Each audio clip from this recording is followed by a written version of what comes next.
नमस्ते दोस्तों, स्वागत है आपका आपके अपने प्रोग्राम देश डायरी में। मैं ऋतु शर्मा एक बार फिर से हाजिर हूं कृषि, ग्रामीण विकास, स्वास्थ्य और पर्यावरण से जुड़ी तमाम हलचलों के साथ।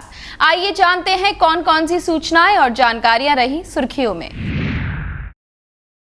आज हम बात करेंगे खरीफ फसल पर, जानेंगे लाडली बेटी स्कीम के बारे में, बताएंगे कहां है देश का पहला ग्रीन एयरपोर्ट, समझेंगे सरकार की गोल्ड मोनेटाइजेशन स्कीम, साथ ही बताएंगे कहां शुरू की जा रही है मोबाइल मनी ट्रांसफर सेवा।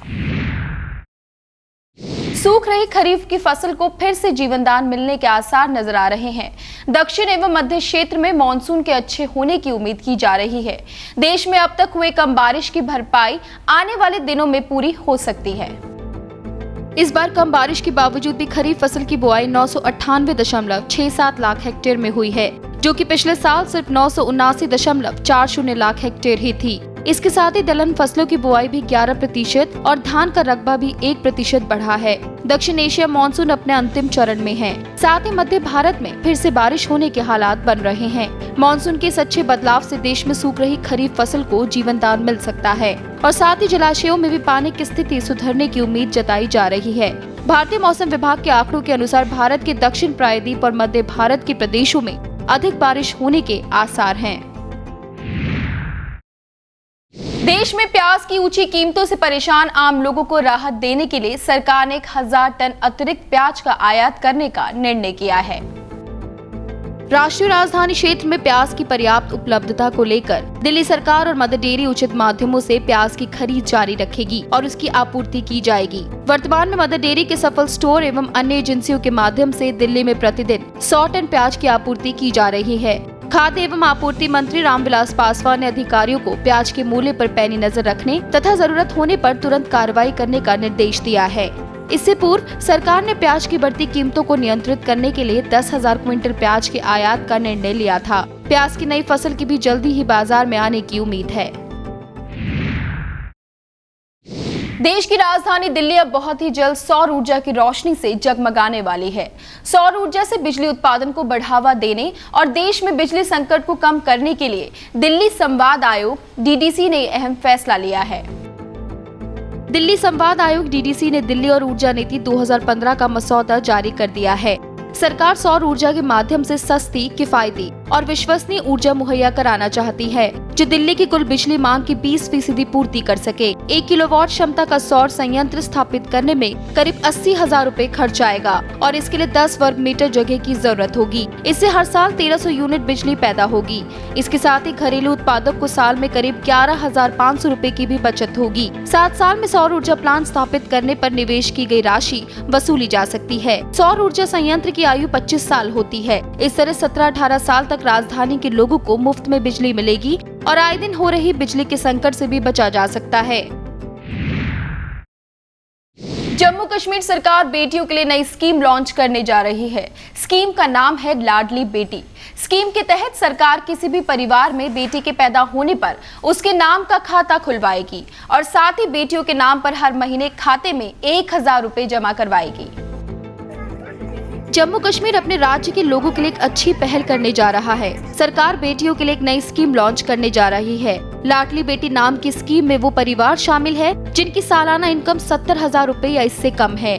ये स्कीम 14 साल के लिए है, यानी 14 साल तक सरकार हर महीने 1000 रुपए आपकी बेटी के नाम खोले जाने वाले खाते में जमा करवाएगी। ये स्कीम उन बेटियों के लिए होगी जिनका जन्म 1 अप्रैल 2015 के बाद हुआ है। लड़की के 21 साल होने पर उसे 6.5 लाख रुपए मिलेंगे। फिलहाल ये स्कीम राज्य के 6 जिलों के लिए शुरू की जाएगी। इनमें कठुआ, जम्मू, बडगाम, पुलवामा और अनंतनाग शामिल है। इस स्कीम का मकसद है लड़कों और लड़कियों की संख्या बराबर रखना। आखिर वो दिन आ ही गया जिसका इंतजार चंडीगढ़, पंजाब और हरियाणा के लोग कई सालों से कर रहे थे। चंडीगढ़ में प्रधानमंत्री नरेंद्र मोदी ने इंटरनेशनल एयरपोर्ट का उद्घाटन कर दिया है। ये देश का पहला ग्रीन एयरपोर्ट होगा।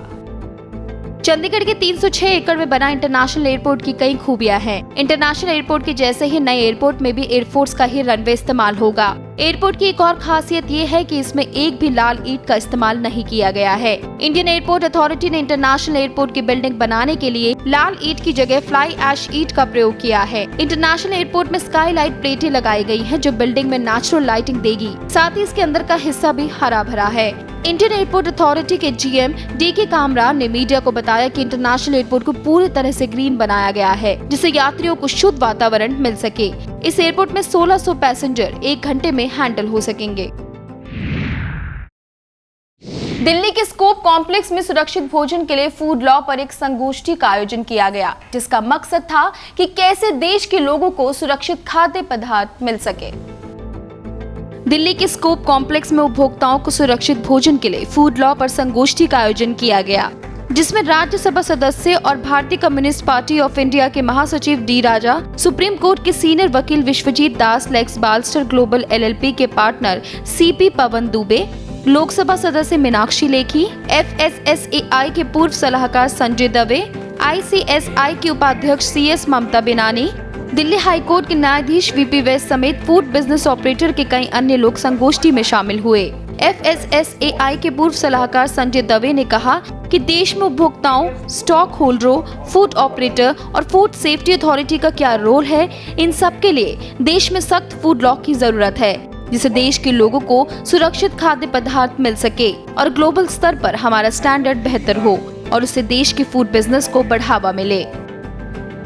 हम प्रोडक्ट की क्वालिटी और सेफ्टी के ऊपर विशेष ध्यान नहीं दे पा रहे हैं। हमारी इंडस्ट्री को इसमें बहुत मेहनत करनी पड़ेगी। अगर एग्रीकल्चर प्रोडक्ट एक्सपोर्ट करना है या मार्केट करना है तो इसकी सेफ्टी फील्ड लेवल से शुरू होती है। तो सबसे पहला काम होता है गुड एग्रीकल्चरल प्रैक्टिसेस, फिर good manufacturing practices, good hygienic practices, अगर good retail practices, good storage practices, best practices अगर हम नहीं कंप्लाई करेंगे, नहीं फॉलो करेंगे तो हम इंटरनेशनल मार्केट में हम पीछे रह जाएंगे। खाद्य सुरक्षा और मानक अधिनियम 2006, फूड रेगुलेटरी ड्राफ्ट 2015 समेत अन्य खाद्य सुरक्षा से जुड़ी समस्या और उसके निवारण पर चर्चा के दौरान लोकसभा सदस्य ने कहा कि देश में पहले फूड को लेकर 10-11 कानून थे, थोड़े से सुधार की जरूरत है और सुधार के साथ साथ हमें ध्यान रखना होगा कि जिनके पास छोटे छोटे रोजगार हैं, उनका काम धंधा व रोजगार बंद नहीं होना चाहिए। पहले देश में बहुत सारे कोई 10-11 कानून थे और कहीं ना कहीं सब इंडस्ट्री की डिमांड थी कि उसको एक तरफ एक कंसोलिडेट किया जाए ताकि सब आसानी से लाइसेंस वगैरह ले पाएँ और उनको दिक्कतें ना आए। इसलिए ये FSSA करके नया कानून बनाया गया, लेकिन कई कमियां इस कानून में रह गई और जिसकी वजह से ये कानून आज तक पूरी तरीके से लागू नहीं हो पाया। और पूरी तरह लागू जब नहीं हो पाया, इस देश में जो MSMEs हैं उसकी तकरीबन 80% MSME फूड और एग्रीकल्चर से जुड़ी हुई हैं, जिनके पास छोटे छोटे रोज़गार के रूप में काम करते हैं। और उन सब में अगर इस कानून को इस तरीके से उपयोग में लाया जाएगा तो वो कहीं ना कहीं उनके काम में व्यवधान भी कर रहा है।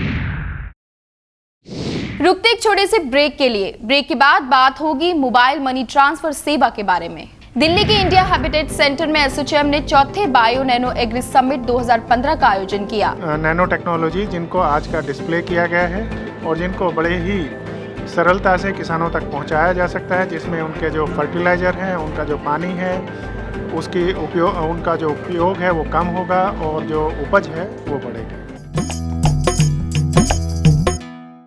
ब्रेक के बाद आप सभी का स्वागत है। दिल्ली के इंडिया हैबिटेट सेंटर में एसोचैम ने चौथे बायो नैनो एग्री समिट 2015 का आयोजन किया, जिसमें चर्चा की गई कि कैसे भारत में कृषि को और बेहतर बनाया जाए।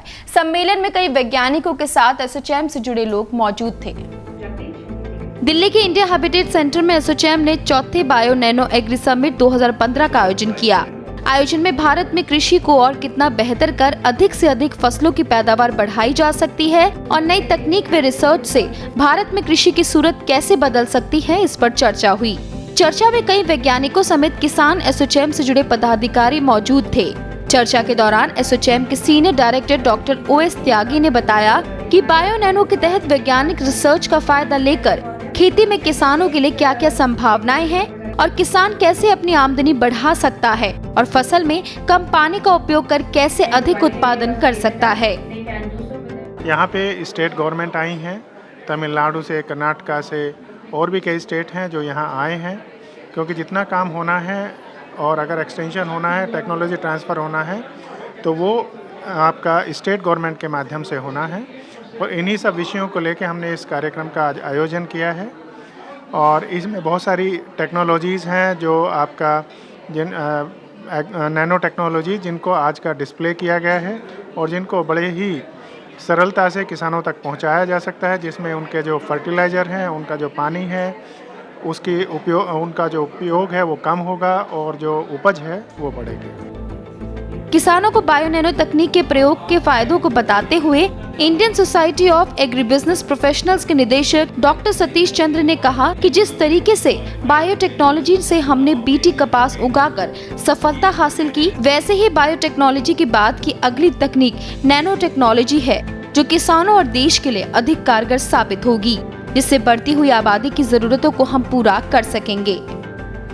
हम बायोटेक्नोलॉजी की बात करते हैं। बायोटेक्नोलॉजी में एक मिसाल हमारे पास है, हमने बीटी कपास के बारे में सुना हुआ है और बीटी कपास इस देश में, हमारे देश में बहुत सक्सेसफुल रही है, बहुत सफल रही है। तो नैनो टेक्नोलॉजी इससे अगली चरण की टेक्नोलॉजी है, जिसमें किसी भी पदार्थ को इतने छोटे टुकड़े कर दिए जाते हैं कि उसका प्रयोग कम मात्रा में अधिक उपयोगिता से, क्योंकि वो बहुत छोटे साइज़ का होता है, पौधे या जानवरों को जिनको वो लगाया जाए उसमें अधिक कारगर साबित हो। ये टेक्नोलॉजी ज़्यादा से ज़्यादा किसानों के पास, ज़्यादा से ज़्यादा कृषि में लगाकर अधिक से अधिक लाभ और जल्दी से जल्दी उतनी अधिक पैदावार हम बना सकें, जिससे कि हमारी जो बढ़ती हुई आबादी है उसकी ज़रूरतें पूरी कर सकें। खराब मानसून का खामियाजा अब छत्तीसगढ़ के किसानों को भी उठाना पड़ सकता है। छत्तीसगढ़ के कुछ हिस्सों में सूखे की हालात को देखते हुए राज्य में धान के उत्पादन में 30% की कमी आने की आशंका है।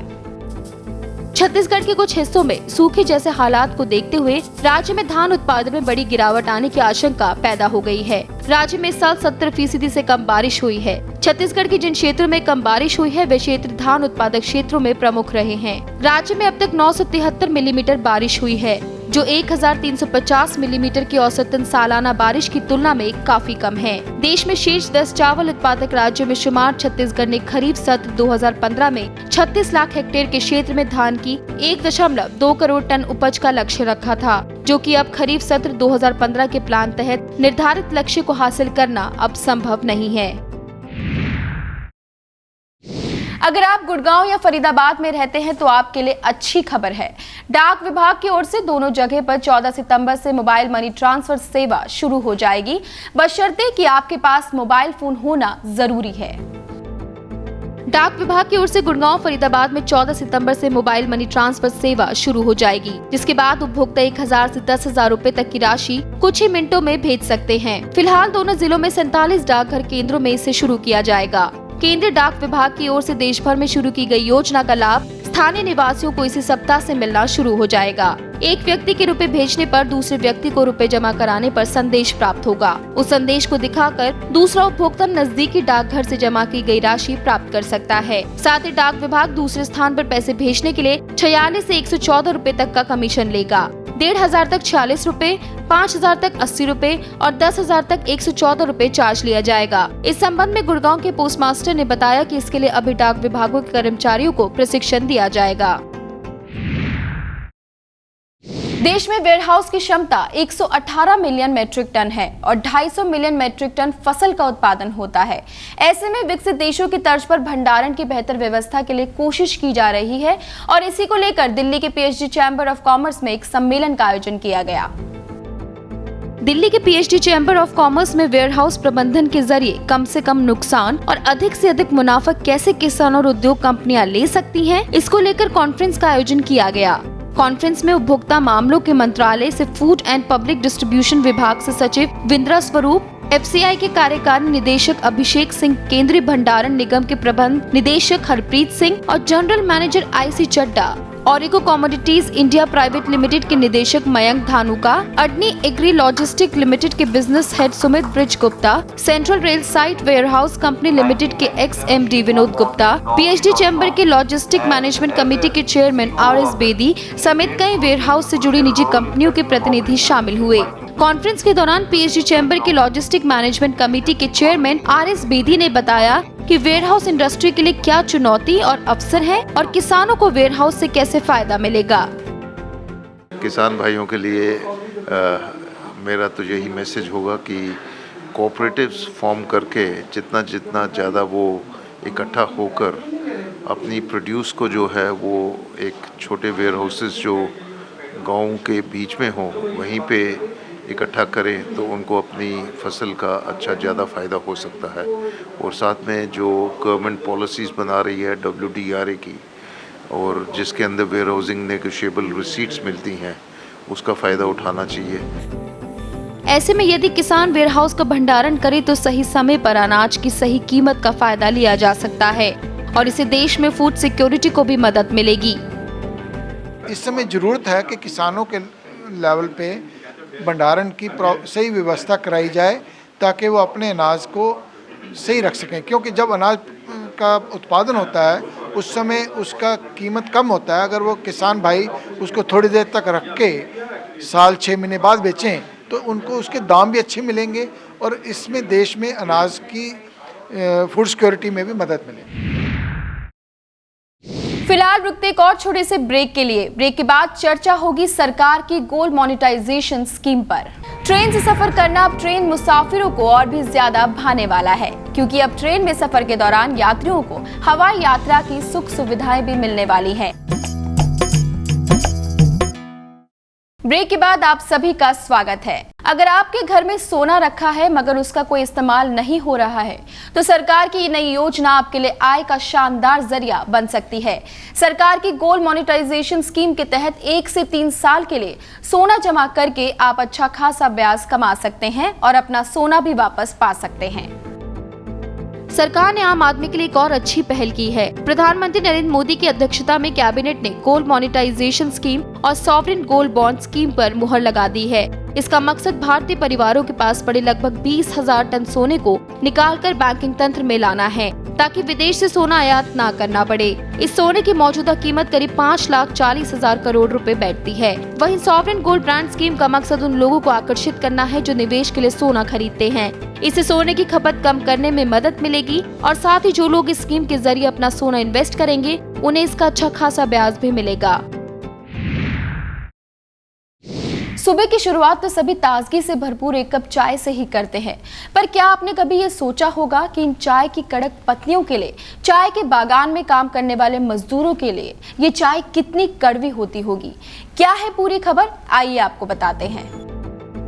असम में एक नामी चैनल द्वारा की गई पड़ताल में पाया गया कि बागान के मजदूर और उनके परिवारों के हालात इतने बुरे हैं और मजदूरी इतनी कम है कि उनमें कुपोषण आम बात है और इसलिए वो बीमारियों के जल्द शिकार हो जाते हैं। भारत में कानून है कि बागान मालिक मजदूरों को रहने के लिए घर और टॉयलेट की सुविधा देंगे और उनकी मरम्मत की जिम्मेदारी भी उनकी ही होगी, लेकिन हालत ये है कि मजदूरों के घर जर्जर हालत में है। टॉयलेट या तो टूट गए हैं या गंदगी से भरे हुए हैं। हर साल कहने के बावजूद उनकी मरम्मत नहीं कराई जाती। मजदूरों के रिहायशी इलाकों में ड्रेनेज खुले हैं और उनमें ऊपर तक गंदगी पड़ी रहती है। कुछ मामलों में तो लोगों के घरों में रहने वाली जगहों में मेन होल से गंदगी ऊपर बहती है। ये दशा असम के चाय बागानों के मजदूर और उनके परिवारों की है। भारतीय कानून के मुताबिक बेहतर रिहाइश और साफ सफाई मजदूरों के मेहनताने का हिस्सा है और जरूरत है कि किसी भी इंसान के स्वास्थ्य को पहली प्राथमिकता देनी चाहिए।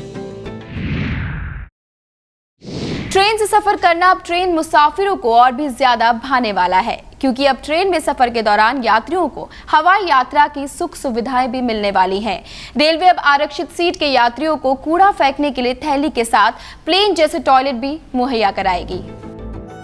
ट्रेन के सफर में मुसाफिरों को हवाई यात्रा की कुछ सुख सुविधाओं का एहसास कराने की तैयारी रेलवे ने कर ली है। रेलवे आरक्षित यात्रियों को सीट ग्रहण करते ही डिस्पोजेबल कचरा थैली उपलब्ध कराएगी। मुसाफिरों को बस इतना करना होगा कि वो जो भी कूड़ा यात्रा के दौरान ट्रेन में फैलाते हैं उसे उन्हें उस थैली में डालना होगा। इसके साथ ही ट्रेन में अब प्लेन जैसे टॉयलेट भी बनवाए जाएंगे। ये कदम खासकर ट्रेन में सफाई को लेकर उठाया गया है। इससे चलती ट्रेन में सफाई की सुविधा के साथ ही परंपरागत शौचालय को बदलकर अब जैविक शौचालय लगाने का काम किया जा रहा है, जिससे ट्रेन में यात्रा करने वाले मुसाफिरों को कोई परेशानी ना हो। दिल्ली के इंडिया हैबिटेट सेंटर में कुशल ऊर्जा प्रणाली अपनाने को लेकर 2 दिवसीय अभ्यास सत्र का आयोजन हुआ, जिसमें भारत सरकार की ऊर्जा मंत्रालय द्वारा ऊर्जा क्षेत्र में अनुभवी ट्रेनरों ने उद्योग धंधों से जुड़े लोगों को कुशल ऊर्जा प्रणाली अपनाने को लेकर ट्रेनिंग दी। अभ्यास सत्र के दौरान बीएम गुलाटी समेत कई अनुभवी ट्रेनर मौजूद थे।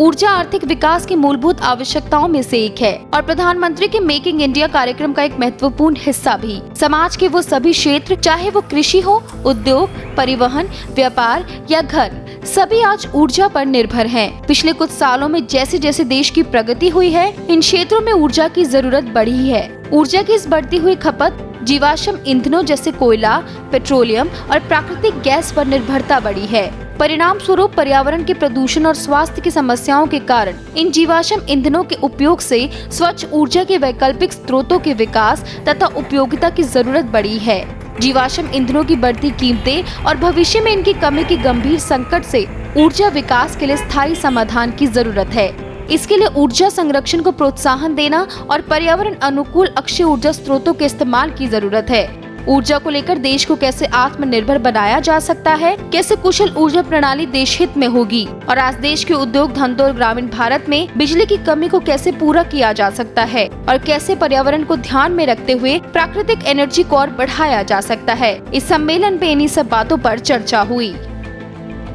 इंडिया में जो सोलर है, सोलर पावर है, सोलर एनर्जी है और जो बायोमास एनर्जी है, अगर इंडियन गवर्नमेंट इसको प्रमोट करे और लोग बाग इसको पूरी तरह यूटिलाइज़ करें, कॉस्ट और वो सब कुछ को छोड़कर और पर्यावरण को प्राइमरी पे लेकर ऊपर लेकर, तो इंडिया का बहुत सारा जो गैस रिजर्व और जो है कि जो हम लोग फ्यूल और ऑयल को इंपोर्ट करने में लगाते हैं, वो हम यहीं पे वो सेव कर सकते हैं तथा यहाँ के जो लोग बाग किसान वगैरह हैं उनके लिए हम उतना फ़ायदा पहुँचा सकते हैं जिससे कि उनकी इकोनॉमिक कंडीशन स्ट्रेंथन होगी। तो दोस्तों, आज की देश डायरी में बस इतना ही। हम फिर मिलेंगे कुछ नई जानकारियों और सूचनाओं के साथ। तब तक के लिए मुझे दीजिए इजाजत और देखते रहिए ग्रीन टीवी। नमस्ते। अगर आपके गांव की कोई समस्या हो, कोई जानकारी हो जो आप हमारे साथ साझा करना चाहते हैं, तो आपका स्वागत है।